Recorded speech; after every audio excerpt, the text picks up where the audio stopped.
दोस्तों नमस्कार, आपके अपने YouTube चैनल मुकेश मैथ्स अड्डा में आप सभी को हार्दिक हार्दिक स्वागत है, अभिनंदन है। दोस्तों आज हम नंबर सिस्टम में भाजकों की संख्या, शुद्ध भाजकों की संख्या, कुल भाजकों की संख्या, ये सब सीखेंगे, है ना। और कोई भी प्रश्न जो है वो अपने आप में कम महत्वपूर्ण नहीं है, वो सबसे ज्यादा महत्वपूर्ण है, क्योंकि सारे के सारे क्वेश्चन पूछे हुए क्वेश्चन ही आपको बताएंगे और क्वेश्चन के साथ साथ ही आपको कंसेप्ट देंगे, क्वेश्चन के साथ साथ कंसेप्ट देंगे, ताकि आपको जो है क्वेश्चन देख करके जब कंसेप्ट समझिएगा तब ज्यादा से ज्यादा समझ में आएगा। इसलिए चलिए दोस्त शुरू करते हैं। पहला प्रश्न देखिए दोस्त, प्रश्न क्या कहता है? प्रश्न कहता है 4 के पावर 11, 7 के पावर 5, 11 के पावर 3 के अभाज्य गुणनखंड कुल कितने हैं? कुल कितने अभाज्य गुणनखंड है वो पूछ रहा है। सबसे पहले तो आपको ये बात पता होना चाहिए कि अभाज्य संख्या किसको कहते हैं। तो सबसे पहले देखिए दोस्तों, आपको हम बताने जा रहे हैं अभाज्य भाज्य, ये कॉन्सेप्ट आप ले लीजिए, है ना। देखिए क्या है कि भाज्य और अभाज्य दो ही प्रकार का अभी प्रश्न पढ़ाते हैं, इसलिए दो प्रकार का ही बताएंगे और नेक्स्ट वीडियो में भी हम बताते चलेंगे। जैसे जैसे प्रश्न आएगा वैसे वैसे आपको हम बताते चलेंगे ताकि समझ बढ़े। तो देखिए दोस्त, है क्या भाज्य संख्या और एक होता है अभाज्य संख्या। भाज्य संख्या और दूसरा होता है अभाज्य संख्या। देखिए भाज्य और अभाज्य, और अभाज्य संख्या उसको कहते हैं जो एक और अपने आप से कटे, जिसका स्वयं दो गुणनखंड हो। जिसका स्वयं दो गुणनखंड हो वो अभाज्य संख्या कहलाती है। समझ रहे होंगे दोस्तों। तो जिसका केवल दो गुणनखंड हो, कहने का मतलब एक और स्वयं, वैसी संख्या जो एक से कटे और स्वयं से कटे, वह जो है अभाज्य संख्या कहलाती है। और भाज्य संख्या उसको कहते हैं, भाज्य संख्या उसको कहते हैं जो एक और स्वयं के अलावे कोई दूसरा पहाड़ा से भी कट जाए, जो दूसरा अंक से भी कट जाए, उसको हम क्या कहते हैं? भाज्य संख्या कहते हैं। तो देखिए उदाहरण में अभाज्य संख्या में लीजिए 2। अगर 2 को अगर हम देखते हैं तो 2 किस पहाड़ा से कटता है? तो 1 से काटेंगे तो 1 दूनी 2। चलिए 1 से काटा, और फिर 2 को कैसे काटेंगे? फिर 2 से न कटेगा तो 2 एकम 2। तो आप क्या देख रहे हैं? 1 और 2, मतलब कि 2 ऐसी संख्या है जो 1 से कटता है, नहीं तो अपने आप से कटता है। अगर हम 3 को लेते हैं तो चलिए 3 लेते हैं तो 3 में लगाते हैं भाग, तो 1 से 1 तिहाई 3 कट गया। फिर यही 3 को लगाएंगे तो 3 एकम 3। अब बताइए दोस्तों, 3 जो है, 3 ऐसी कोई संख्या है जो 1 से नहीं तो अपने आप से कट रही है। लेकिन इसी में अगर हम 4 को लेते हैं, किसको? 4 को लेते हैं तो 4 तो 1 से भी कटेगा, 1 चौका 4। फिर अगर ये 4 को 4 एकम 4, है ना। फिर अब इसको लीजिए, फिर यही 4 है तो ये दुक्कों से न कट जाएगा, 2 दूनी 4। तो कहने का मतलब 4 जो है वो 1 से भी कटता है, अपने आप से भी कटता है और 2 से भी कट जाता है ना। तो इसलिए यह संख्या भाज्य संख्या होगी, न कि अभाज्य संख्या होगी। कॉन्सेप्ट आप लोगों को आ रहा होगा समझ में। अब देखिए 5 को लेते हैं। अगर किसको लेते हैं? 5 को। थोड़ा देर के लिए देखिए, 5 को अगर हम लेते हैं, देखिए 5 को लेते हैं तो 5 कैसे कटेगा? 1 5 5, और 5 से 5 है तब स्वयं से कट जाएगा, 5 एकम 5। तो 5 भी कौन चीज है? अभाज्य संख्या है। क्या है? अभाज्य संख्या। 6 नहीं होगा, क्योंकि 6 दोस्तों 1 से भी कटेगा, 6 से भी कटेगा, 2 तिहाई 6 और 3 दूनी 6। तो कहने का मतलब है दोस्तों 2 3 5 7 इस प्रकार से, है ना। 7 के बाद 8 नहीं होगा, क्योंकि 8 चरकों से करता है, दुक्कों से करता है। उसके बाद 9 नहीं होगा। क्यों नहीं होगा? क्योंकि 9 जो है 3 का पहाड़ा से भी कट जाता है, इसलिए 9 नहीं होगा, है ना। तो इसके बाद 1 के बेर होगा 11। इस प्रकार से वैसी संख्या जो 1 से कटे और स्वयं से कटे, वही अभाज्य संख्या कहलाती है। अभाज्य संख्या जो 1 और स्वयं के अलावे किसी और संख्या से कट जाए। तो 1 और स्वयं के अलावे, जैसे कि आप 4 लीजिए, 6 लीजिए, जैसे 2 से भी कट जाता है, ये 2 से भी करता है, 3 से भी करता है, 6 2 तिहाई 6 3 दूनी 6। फिर यहाँ 8 लीजिए, है ना, 9 लीजिए, 3 का पहाड़ा से एक्स्ट्रा कर जाता है, 10 लीजिए। इस प्रकार से ये भाज्य संख्या कहलाती है। समझ में आ रहा होगा दोस्तों, है ना। यही इसका कॉन्सेप्ट था। तो चलिए अब हम चलते हैं प्रश्न की तरफ। अब प्रश्न को देखिए क्या कहता है। प्रश्न कहता है दोस्तों, यहाँ पे देखिए 4 के पावर 11 गुने 7 के पावर 5 गुने 11 के पावर 3 के अभाज्य गुणनखंड कुल कितने हैं। तो दोस्तों अभाज्य गुणनखंड कितने हैं, तो अभाज्य पूछ रहा है। तो यहाँ पर देखिए तो 4 के पावर 11, 7 के पावर 5, 11 के पावर 3 अभाज्य गुणनखंड पूछता है। तो ये अभाज्य संख्या, इसमें आधार देखिए, आधार ये जो बेस है इसकी हम चर्चा करेंगे और पावर की भी चर्चा करेंगे। पहले बेस देखेंगे, बेस अभाज्य संख्या में है या नहीं है। तो बेस अभाज्य संख्या में तो ये इसका है 7 है और 11 है, जो एक और अपने आप से कटेगा, तो ये दोनों तो ठीक है, लेकिन क्या ये 4 अभाज्य संख्या के रूप में है? नहीं, तो इसको अभाज्य संख्या के रूप में लाइए। हाँ दोस्तों, एक चीज ध्यान रखिएगा, सबसे छोटी अभाज्य संख्या 2 होती है। कभी कभी पूछा जाता है एग्जामिनेशन में कि सबसे छोटी अभाज्य संख्या क्या है, तो सबसे छोटी अभाज्य संख्या 2 है ना, 2 से ही शुरू होता है। एक अभाज्य संख्या नहीं है, है ना, क्योंकि एक को प्राकृत संख्या के रूप में रखा गया है। एक चीज ध्यान रखिएगा, तो सबसे छोटी अभाज्य संख्या 2 होता है। तो अगर इसको अभाज्य संख्या में तोड़ेंगे तो यहाँ पे इसको तोड़ सकते हैं 2 गुने 2, तो 2 दूनी 4। जब इस प्रकार से तोड़ दिए तो पावर जो 11 है वो दोनों के ऊपर पावर 11 बैठा है। बात समझ रहे हैं दोस्तों, बहुत आसान है। 2 दूनी 4 अभाज्य संख्या के रूप में तोड़ दिए, 11 है तो दोनों के ऊपर पावर 11 दे दीजिए। ये तो नहीं टूटेगा, तो 7 के पावर 5 और फिर 11 के पावर 3, है ना, जब नहीं टूटा जैसे के तैसे। अब चलिए दोस्त, अब हमको आधार से कोई मतलब नहीं होना चाहिए। जब अभाज्य संख्या के कुल गुणनखंड पूछता है तो आधार से हमको कोई मतलब नहीं है। तो कुल अभाज्य संख्या जो हो गया, कुल अभाज्य, देखिए अभाज्य गुणनखंड कुल कितने हैं, तो कुल अभाज्य गुणनखंड कुछ नहीं करना है, सबको जोड़ दीजिए। ये 11 जोड़ 11 जोड़ 5 जोड़ 3, तो 11 11 22, 22 और 5 27 और 3 30। यही आपका आंसर हो गया। समझ में आ रहा होगा दोस्तों, है ना आसान। सिर्फ हमें समझाने में जो वक्त लगा, जो कॉन्सेप्ट देने में वक्त लगा वही, नहीं तो आप इसको चुटकी बजाते हल कर दीजिएगा, 2 सेकेंड में हल कर दीजिएगा, जैसा आपने देखा। समझ में आ रहा होगा दोस्तों। अब चलिए अगला प्रश्न देखिए। तो चलिए दोस्त देखिए प्रश्न कहता है 20 गुने 25 गुने 17 के अभाज्य गुणनखंड कुल कितने हैं। तो पहले अभाज्य गुणनखंड पूछ रहा है, तो अभाज्य संख्या के रूप में तोड़ लीजिए। तो अभाज्य संख्या के रूप में तोड़ेंगे तो देखिए कैसे हो, क्या होगा शुरू। तो यहाँ है 20 गुने 25 गुने 17, अभाज्य संख्या के रूप में तोड़ लीजिए। तो 20 है, तो 20 को हम कैसे तोड़ेंगे अभाज्य संख्या के रूप में। तो सबसे पहले जैसे लघुत्तम निकालते वैसे भी निकाल करके आप तोड़ सकते हैं। जैसे देखिए 20 है तो 2 से लगाइए 10 मरतबा में, 2 से 5 मरतबा में, तो 2 दूनी 4 4 5 20। तो इसको लिख सकते हैं 2 गुने 5। फिर 25 है तो 5 गुने 5, फिर 17 है तो 17 नहीं टूटेगा। अब चलिए दोस्तों, अब 2 कै गो देख रहे हैं आप, तो 2 कै गो 2 को देख रहे हैं, तो 2 के पावर 2 दे दीजिए। फिर 5 कै गो देख रहे हैं, 1 2 3, तो 5 के पावर 3 दे दीजिए। 17 कै गो देख रहे हैं 1। अभी अब तो ये सब के सब अभाज्य गुणनखंड के रूप में टूट गया, अभाज्य संख्या के रूप में टूट गया, क्योंकि 2 5 17 ये सब अभाज्य संख्या है जो एक और अपने आप से ही कटेगी। अभी आपको बताया दोस्तों कि आधार से हमें कोई मतलब नहीं, तो 2 5 7 से हम 17 से हमको कोई मतलब नहीं। तो क्या हो गया ये दोस्तों, कुल अभाज्य गुणनखंड हो जाएगा। देखिए 2 जोड़ 3 जोड़ 1, 2 और 3 5 और 1 6, यही आपका आंसर हो गया। समझ में आ रहा होगा दोस्तों। अगर दोस्तों पूछता कि अभाज्य संख्या कितनी है, कुल अभाज्य संख्या मतलब अभाज्य संख्या को पूछता, तो यहाँ देखिए गुणनखंड ना पूछ करके अभाज्य संख्या पूछता, तो इसमें कितना अभाज्य संख्या देख रहे हैं, एगो ये देख रहे हैं 2, एगो ये 5 देख रहे हैं, एगो ये 17 देख रहे हैं, इसलिए यहाँ पर हो जाता 3। कितना हो जाता 3 अभाज्य संख्या, ऐसा भी पूछ सकता है। तो चलिए दोस्त अब अगला प्रश्न देखिए। तो चलिए दोस्त देखिए क्या कहता है प्रश्न, गुणनफल 8 के पावर 20, 15 के पावर 24, 7 के पावर 15 का कुल अभाज्य गुणनखंड क्या है। कुल अभाज्य गुणनखंड क्या है वो पूछ रहा है। तो देखिए कुल अभाज्य गुणनखंड, तो यहाँ पर देख सकते हैं, तो अभाज्य है तो इसको ये जो है ये क्या अभाज्य संख्या के रूप में है क्या, इसका आधार नहीं ना है, तो अभाज्य संख्या के रूप में आधार को तोड़ दीजिए, है ना। अब जो अभाज्य में है उसको तोड़ने की कोई आवश्यकता ही नहीं है और आपका आंसर आ गया, पावर को जोड़ देना है।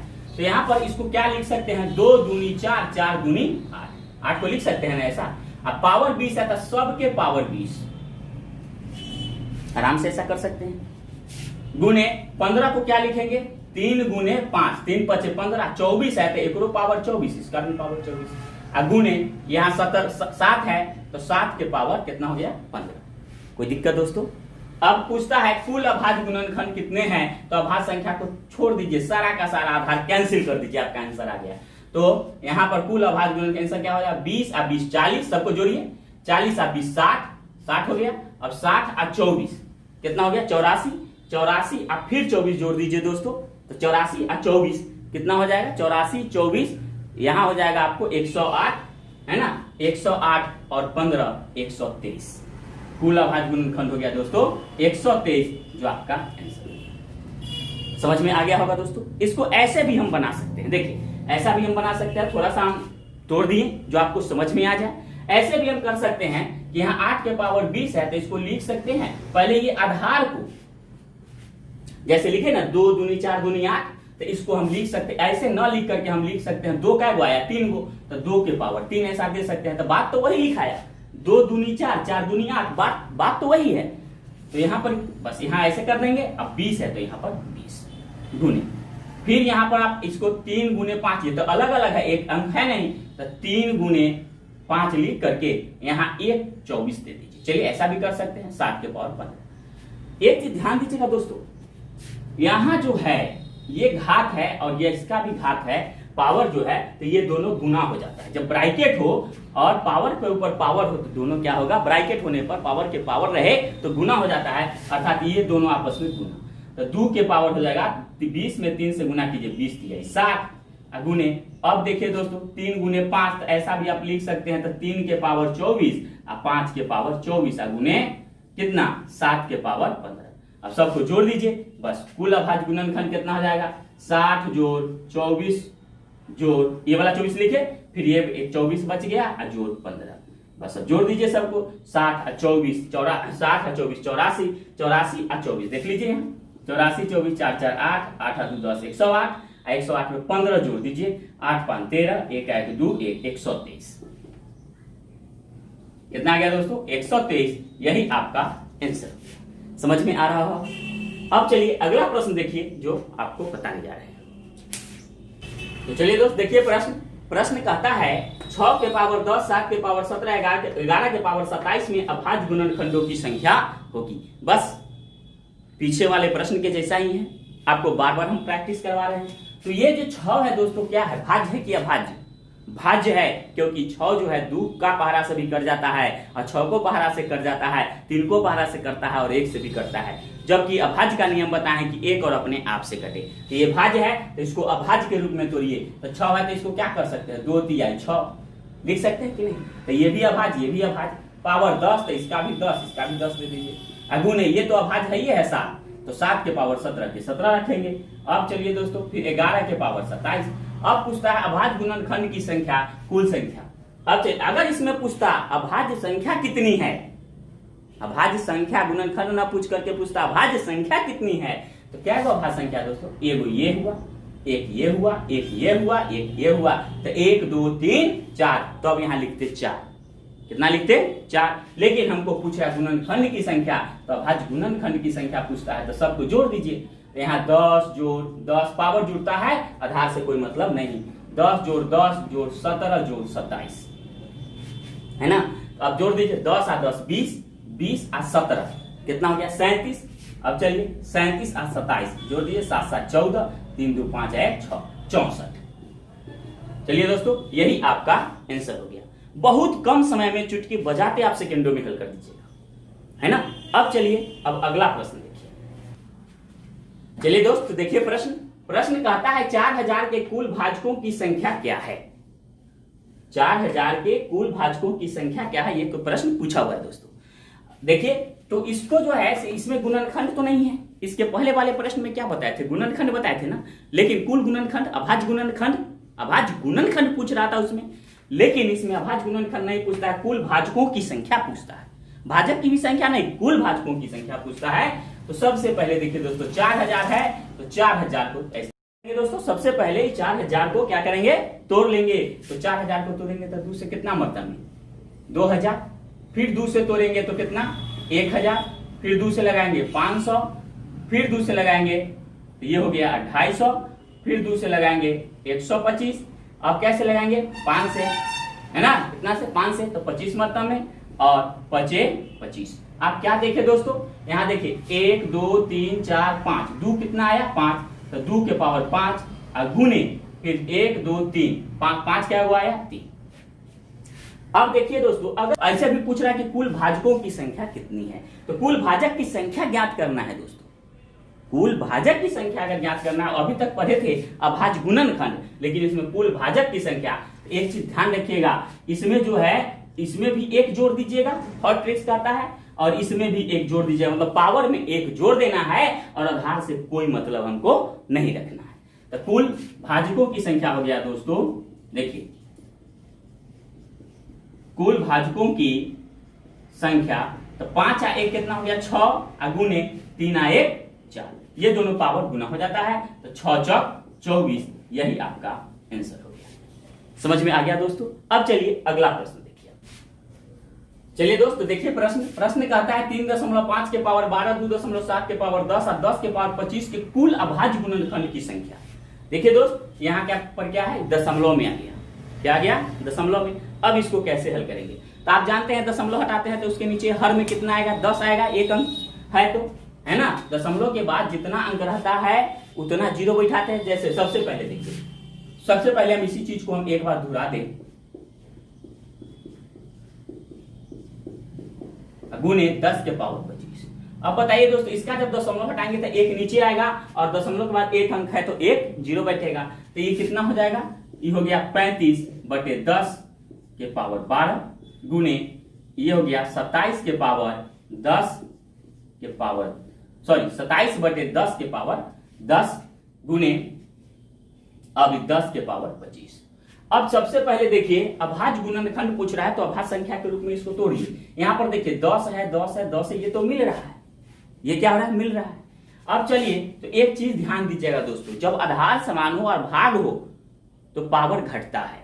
जैसे अगर देख लीजिए यहाँ पे थोड़ा सा हम एक्स्ट्रा बताते हैं, अगर यहाँ पर है 10 के पावर 25 और यहाँ आ गया 10 के पावर 10, तो ये आधार तो समान है, भाग में है तो पावर घट जाएगा, तो पावर घटेगा तो दोनों 10 के बदला एक 10 लिखाएगा, और 25 में से इसका पावर 10 घट जाएगा, तो 10 के पावर 25 में से 10 क्या कितना बचा 15। ये अलग से हम आपको बताए हैं। यहाँ पर वो कॉन्सेप्ट, ये कॉन्सेप्ट जो है घातांक का, ये जो है कॉन्सेप्ट आपका काम करेगा घात और घटांक का। चलिए तो देखिए यहाँ पे, तो इसको 35 को अभाज्य गुणनखंड में तोड़ेंगे तो कितना लग जाएगा, ये 5 सते 35, कितना लगेगा 5 सते 35। अब बताइए 12 पावर है तो इसका भी पावर 12, इसका भी पावर 12 हम दे सकते हैं ना।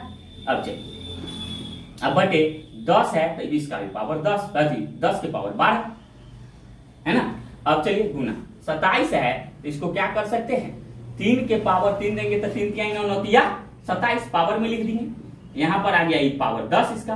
अब बताइए 10 के पावर क्या हो जाएगा, ये 10, ये 10 है, इसका पावर 10 गुने ये हो गया 10 के पावर 25।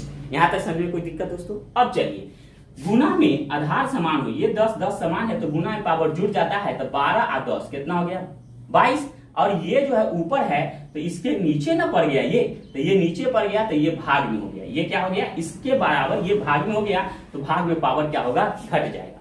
तो सबसे पहले इसको ले लीजिए आप, 5 के पावर 12 गुने 7 के पावर 12 गुने 3 के पावर 3 दहाई 30, ये दोनों आपस में गुना हो जाता है। अभी बताएं दोस्तों इसके पहले वाले प्रश्न है ना। अब गुने ये हो गया 10 के पावर 25, इसमें दोनों 10 की, यहाँ सब 10 के बदला एगो 10 लिखे, और ये भाग में जो है तो इसको जोड़ देंगे, पावर 12 10 22 जोड़ देंगे, जो भाग में है, ये जो ये इतना भाग में है, ये दोनों 10 इसके सापेक्ष ये भाग में है, तो भाग किसमें घट जाता है ना, तो इसका पावर घटेगा, तो 12 और 10 22 पावर इसका क्या होगा घट जाएगा। तो क्या बचा दोस्तों, ये अब जो है सो 5 के पावर 12 गुने 7 के पावर 12 गुने 3 के पावर 30 गुने यहाँ 10 के पावर क्या बचा 25 में से 22 लिया, कितना बचेगा दोस्तों 3 न बचेगा। अब चलिए इसी प्रकार से थोड़ा सा एक स्टेप और तोड़ दीजिए, क्योंकि यह भाज्य संख्या के रूप में आ गया। तो 5 के पावर 12 गुने 7 के पावर 12 गुने 3 के पावर 10 गुने 5 के गुने 2, 5 दूनी 10, एक पावर 3 बैठा दीजिए। अब क्या पूछता है, कुल जो है सो अभाज्य गुणनखंड पूछता है, सबका पावर जोड़ दीजिए। तो 12 ये जोड़ देंगे बराबर 12 जोड़ फिर कितना आ गया दोस्तों, सॉरी यहां पर 30 होना चाहिए, यहां 30 10 लिखा गया था, 30 जोड़ फिर 3 जोड़ 3 जोड़ 3 जोड़िए 12 24 24 और 30 54 और 3 57 और 3 60 57 3 60, यही आपका आंसर हो गया। देखिए दोस्त, थोड़ा सा इसको हम विस्तार किए हैं ताकि आपको समझ में आ जाए, पूरा पॉइंट आपको समझ में है ना। तो चलिए दोस्त, आज का क्लास हम इतना ही समाप्त करते हैं, तब तक के लिए हम आपसे विदा लेते हैं। अगर मेरा वीडियो पसंद आया हो तो मेरे चैनल को सब्सक्राइब कीजिए, लाइक कीजिए, बेल आइकन घंटी दबाइए, अपने दोस्तों के साथ शेयर कीजिए। और इस प्रकार से एक से एक इंपॉर्टेंट प्रश्न जो आपके एग्जामिनेशन में पूछे जाते हैं, वही प्रश्न आपके पास लेकर के आएंगे, है ना दोस्त। तो चलिए, इसलिए कहा गया है speed plus accuracy equal to success success success.